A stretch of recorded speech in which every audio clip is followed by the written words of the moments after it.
Dear students, welcome to Dr. B.R. Ambedkar Open University. This class is for BCom first year, second semester students of commerce for the subject Principles of Management.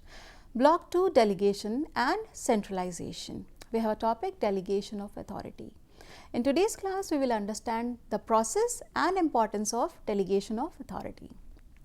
Well, the delegation process starts with the first step, that is the assign of task or duty.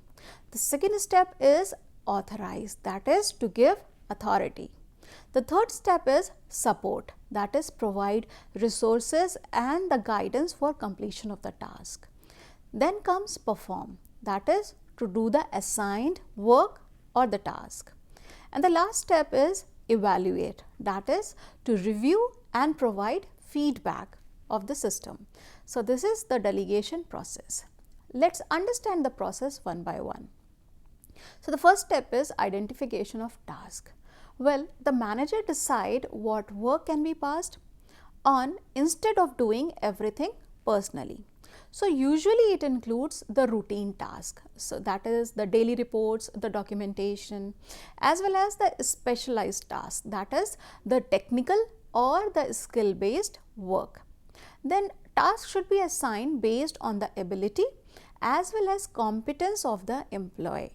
Then the objective is to reduce the workload and improve the efficiency. So this is how the first step is being carried out, that is identification of task. Moving on to the second step, that is selection of subordinate. That is the manager select an employee based on the skills and knowledge, the experience of the employee, as well as the capability and the competence of the employee. So based on all these factors, the selection of subordinate is being done. Also, the right person ensures the better performance with efficiency. And on the other hand, the wrong selection may lead to the delay, the errors and the poor results. So selection of subordinate is very important in the process of delegation. Next come assignment of responsibility. So the task is clearly communicated to the subordinate first of all. Then the expectation, that is what result is being expected from that employee. When the tasks need to be completed, that is the deadline. And what is the overall objective of the task, that need to be clearly and properly defined and need to be clearly communicated to the person involved, that is the subordinate. Then the subordinate accept the responsibility for completing the work. Also, the clarity is very important to avoid any kind of confusion or overlapping of responsibility, right? So that is assignment of responsibility with clarity. Next step is granting authority. So authority is given to make decisions and take actions. So it also includes the right to use resources, give instructions and to coordinate the work which has been assigned. Also, authority must be adequate, that is it need to be very proper and it need to match the responsibility assigned. That means there has to be a balance between the authority and responsibility. It should not be like that work is of higher level whereas responsibility is very less. So there has to be a balance between the authority and the responsibility as well. Then without authority, responsibility cannot be fulfilled properly. Again, authority is very much important, because unless authority is there, responsibility cannot be fulfilled properly. So that is the importance of granting authority, the step 4. Next step is establishing accountability. That means the subordinate must report progress and the final results to the manager. Then the manager reviews and evaluate the performance of the subordinate. Also ensure that work is done according to the plans and the standards which are being priorly fixed. All in all, even after delegation, the manager remain the ultimately accountable. So that is how accountability is being established. So this is the whole process of delegation of authority. I hope it is clear by now. Now, importance of delegation is very important when you are writing exam. So, you need to clearly understand what is the core importance of delegation. So, first of all, it reduces workload. It basically frees manager to focus on strategic decisions which are very important for an organization.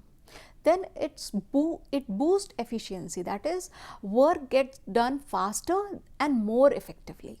Also, better time management is there. So, priorities are handled efficiently.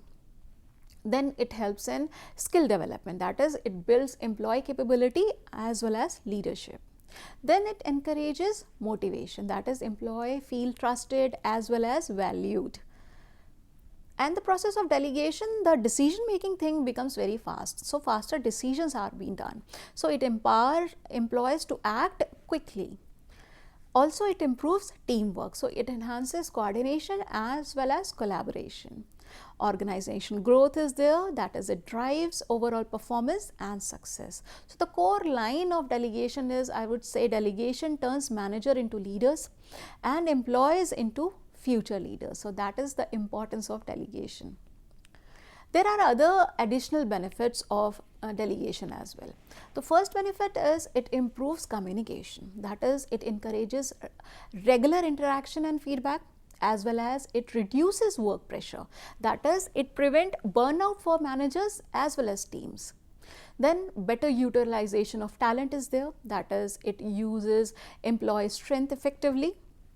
Then it encourages initiative, that is, employee take proactive action under delegation. Then it supports succession planning, that is, it helps in preparing the future leader for the organization, which is very important. Then it increases flexibility as well. So, it helps organization adapt quickly to changes. So, all in all, for delegation, it could be said that delegation not only improves performance but also builds a stronger and more capable workforce. So, that was the all benefit about delegation, that is, it improves communication, it reduces work pressure, better utilization of talent is there, it encourages initiative, succession planning, it helps a lot in that, as well as flexibilities is also been improved. Then a lot of importance are also there of delegation, that is, it helps in skill development, organizational growth, that is, it drives overall performance as well as success. Then also it reduces the workload of the managers. Then we have studied about the delegation process, which is the identification of task, selection of subordinate, the assignment of responsibility, granting authority, and establishing the accountability. So, all in all, in this class, we have understood about the process of delegation and the importance of delegation. I hope it is clear by now. Thank you for listening to this class.